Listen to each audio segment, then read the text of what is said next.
Today, I'm going to be showing you how I took this boring spectrogram and transformed it into a masterpiece. So, long ago, I was looking through plugins on FL Studio, and I found this, the Spectrogram, audio turned into an image. The more I thought of it, the more impossible it seemed. It was like bridging the gap between two irreconcilable things. What sort of insane technology was required to do such a thing? Well, fast forward to last year, and I was kind of concerned about how little could be done with spectrograms. They were useful for analyzing sound, and not much more than that. I was really hoping for any sort of plugin that would let me edit a spectrogram. So, I decided to make one myself.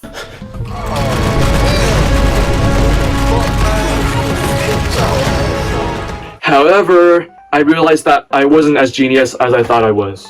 So, I asked ChatGPT to make me a spectrogram. It wrote me this crazy code that generated the spectrogram. And after some research, I found out that it was called the fast Fourier transform, which basically transforms a sound wave into its frequencies. I noticed that I could change the quality of the spectrogram to make it render slower or faster, so I added those as an option. Also, I made sure that the spectrogram was rendered live, so it wouldn't be boring like staring at a progress bar. It was looking great. I could render entire songs onto 4K spectrograms. However, everything was all bunched up at the bottom. This is because sound frequencies double for every octave, so the higher notes would take up a lot more frequencies than the lower notes. So, I added an option to scale the spectrogram more evenly. Now that I had the spectrogram part down, it was time to add the interactive part. A brush with adjustable brightness and size.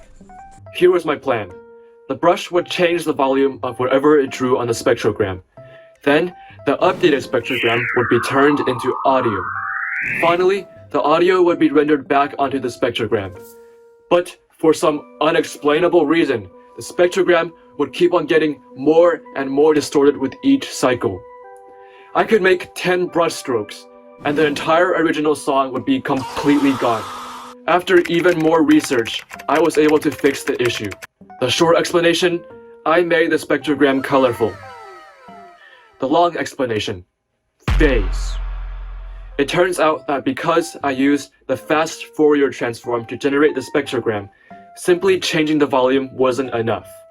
Each pixel also required another value, the phase.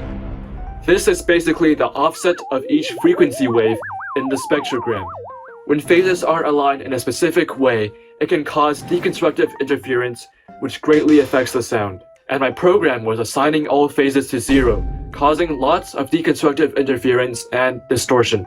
So, I added phase data to the spectrogram and displayed it using hue. I can now draw on the spectrogram without ruining the sound. Now that I had achieved the first goal of making the spectrogram interactive, my new goal was to make it a complete paint software. I'm talking Microsoft Paint, but for sound. This meant 5 things. A wide variety of tools and brushes, adjustable zoom, undo and redo, a beautiful GUI, and many awesome utilities. Firstly, I upgraded the band scale by making it fully adjustable, going anywhere from linear to fully logarithmic and scaled to the notes. I also added a timeline and a y-axis and made both scrollable. Getting the y-axis right was a challenge because y-scrolling wasn't linear and had to follow the adjustable log scale. But after lots of extremely difficult math, I got it to work. Next, I added new tools, including the rectangle, line, eraser, brush, amplifier, and image overlay. The image overlay was cool because it allowed you to turn images into sound. You could even preserve the color of the image through changing the phase. The blur tool would average the frequencies and times together, making it sound lower quality and more distorted. The amplifier would multiply the volume. The rectangle was useful for creating blocks of static noise, and the line tool was useful for making slide and whistle sound effects. Afterwards, I created an undo/redo system. After each time you draw something, it would save a snapshot of all the changed columns, and clicking undo and redo would switch between these snapshots. Then I decided to improve the GUI because it currently sucked. I added a top bar with all the tools and a side panel with all the options. This layout was inspired by Shopify's editor. Shopify also left some buttons on the left to switch to other panels. So I decided to add a piano and an equalizer panel. The piano panel included tools that helped with drawing notes, making it like FL Studio's piano roll, but a lot cooler. And I also added a MIDI export feature that converted the spectrogram into a MIDI file, which you could open up on MuseScore and play it like a piano.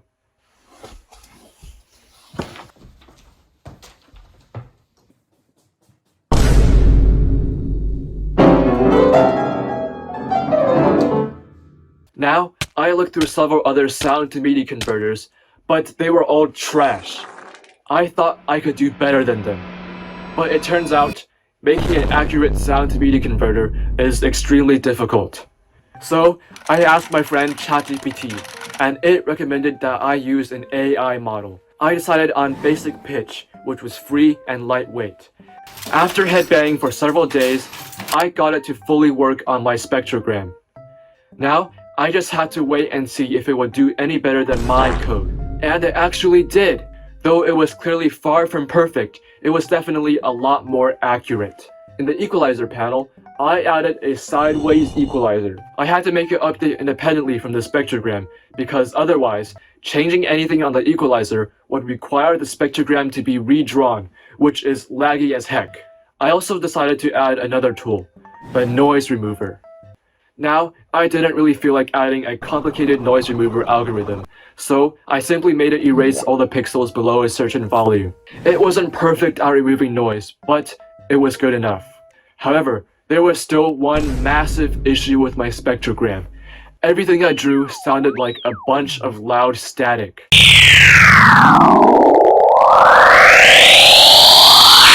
This was because the brush applied random phases, which creates random noise. So, I experimented with other phases and came up with two new phase textures, harmonics and flat. The harmonics texture would create this robotic-like sound, and the flat texture would paint a constant phase, causing phase interference and creating a blank sound. Later, I added 10 more phase textures, including frame impulse, chirp, and reference frame. These phase textures allowed the brush to create a variety of sounds other than static. If you thought my improved spectrogram was cool, I made it available online. I even added a fancy website for it. It's called spectrodraw.com. Go check it out. This took forever.